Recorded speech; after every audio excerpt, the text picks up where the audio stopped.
Hari ini saya dan teman-teman kelompok saya akan mempresentasikan sesuatu yang bertema mengenal Indonesia lebih dekat. Hari ini khususnya saya dan teman-teman kelompok saya akan memperkenalkan tentang Provinsi Jawa Tengah. Mulai, saya akan memperkenalkan diri saya dan juga teman-teman kelompok saya. Halo semuanya, nama saya Lupita Haruna dari kelas 82 SMP Damasakana. Halo semuanya, nama saya Michelle. Halo, saya Meta. Provinsi Jawa Tengah adalah provinsi yang ada di negara Indonesia yang terletak di bagian tengah Pulau Jawa. Ibu kotanya adalah Semarang. Jawa Tengah berbatasan bagian barat dengan Jawa Barat. Bagian selatannya berbatasan dengan Samudra Hindia dan daerah istimewa Yogyakarta. Bagian timurnya berbatasan dengan Jawa Timur dan bagian utaranya berbatasan dengan Laut Jawa.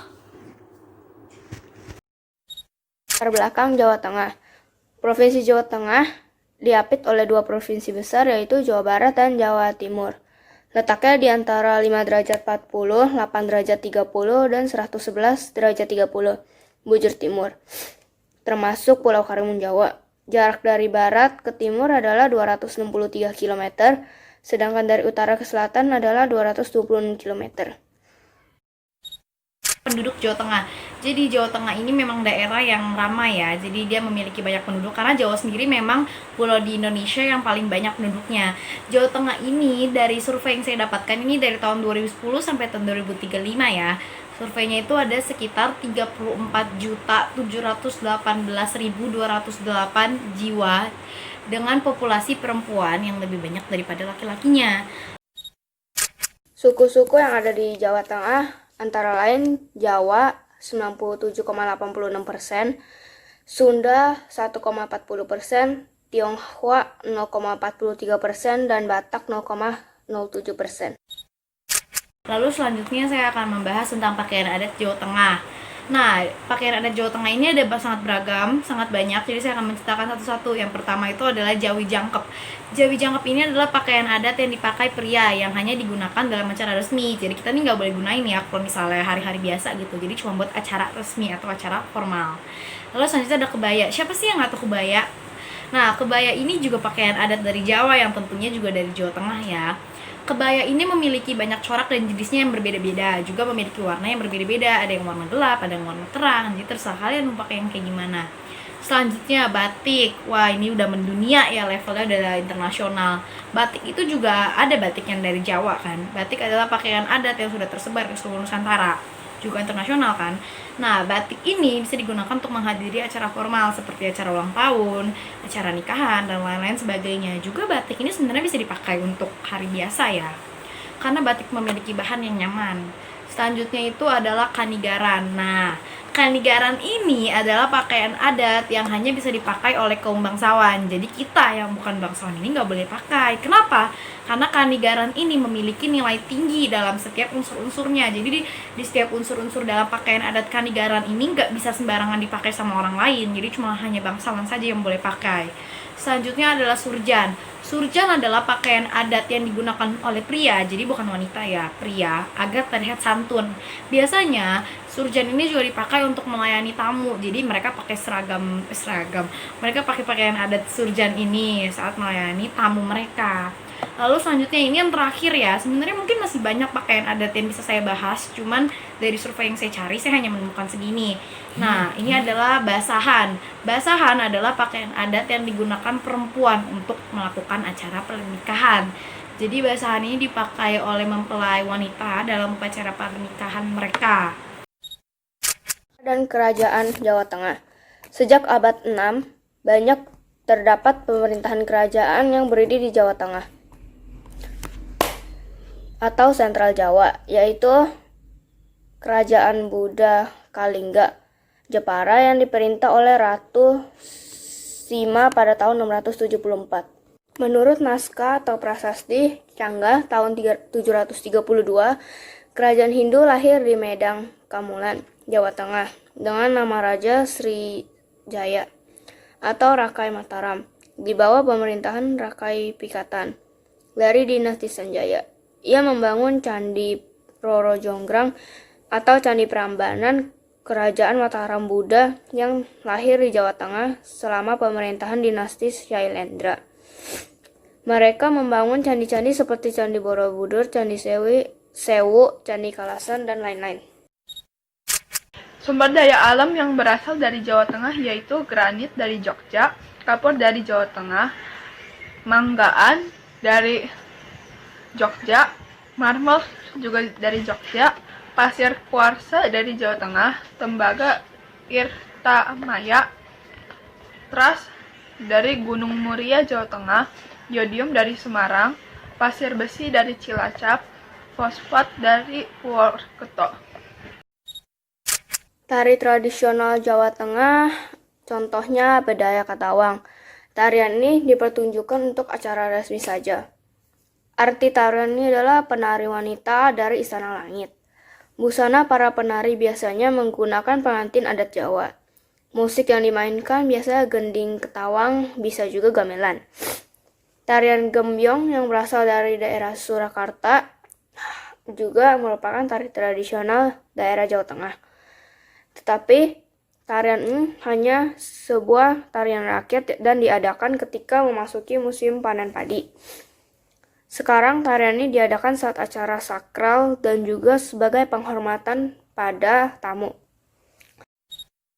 Lalu selanjutnya saya akan membahas alat musik tradisional Jawa Tengah. Alat musik dari Jawa Tengah ini sangat banyak dan beragam ya. Saya akan menyebutkan 10 saja. Sebenarnya masih sangat banyak yang bisa kalian cari di internet atau di berita dan lain-lain sebagainya.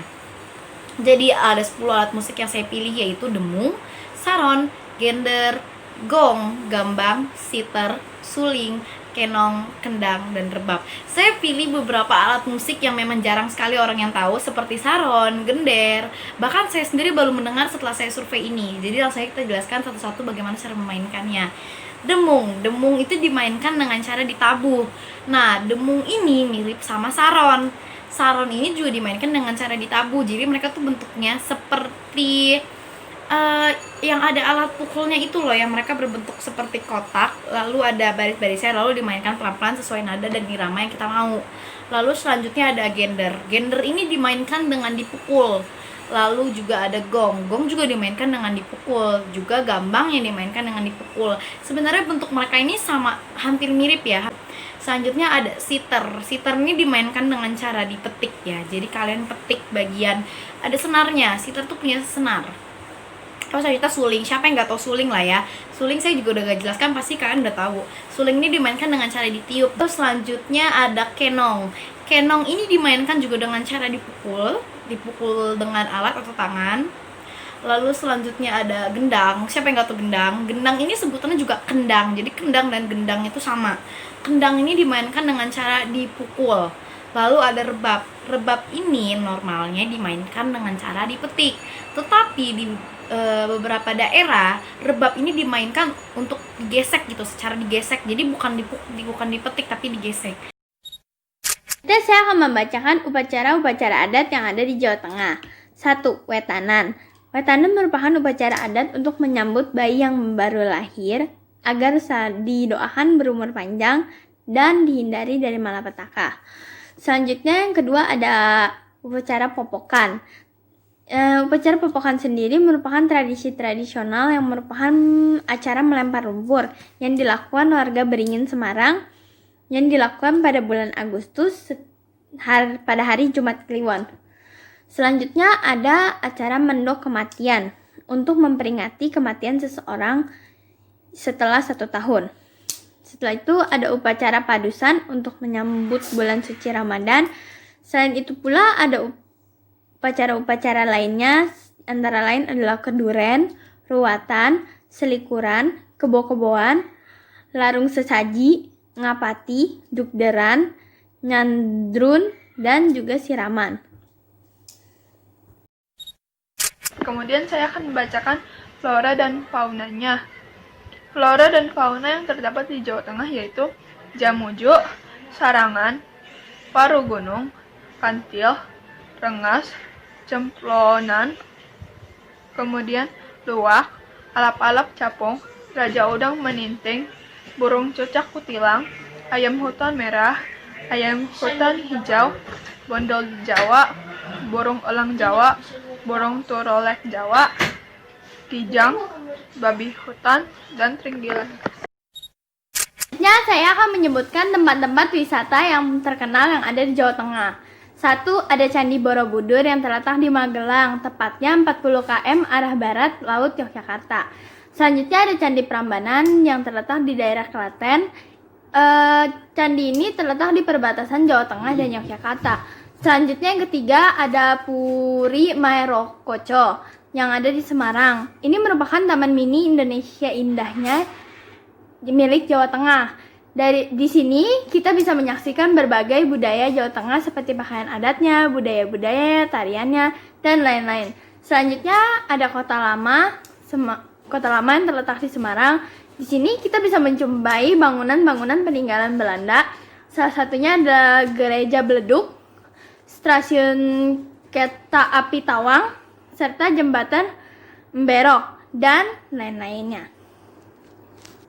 Selanjutnya, beberapa tempat wisata lainnya yang wajib dikunjungi saat kita mengunjungi Jawa Tengah adalah Lawang Sewu di Semarang, Masjid Agung Jawa Tengah di Semarang, Gojonggan Sewu, Kampung Batik, Laweyan Umbul Ponggo di Klaten, Pantai Karangbolong di Kebumen, Gua Petruk di Kebumen, Dataran Tinggi Dieng di Wonosobo, kawasan wisata Baturaden di Banyumas, serta Taman Nasional Karimun yang ada di Jawa Tengah bagian utara. Semua doyan, saya akan membacakan makanan khasnya. Makanan khas dari Jawa Tengah adalah jenang kudus, mie ongklok, garang asem, tempe menduan, dan rujak. Sekian dari saya, terima kasih. Yoto Namo Buddhaya. Sekian, terima kasih penjelasan saya akan dilanjutkan oleh teman saya yang lain. Dadah! Dan terima kasih dari kami, terimalah salam damai dari kami, Sukihoto Namo Buddhaya.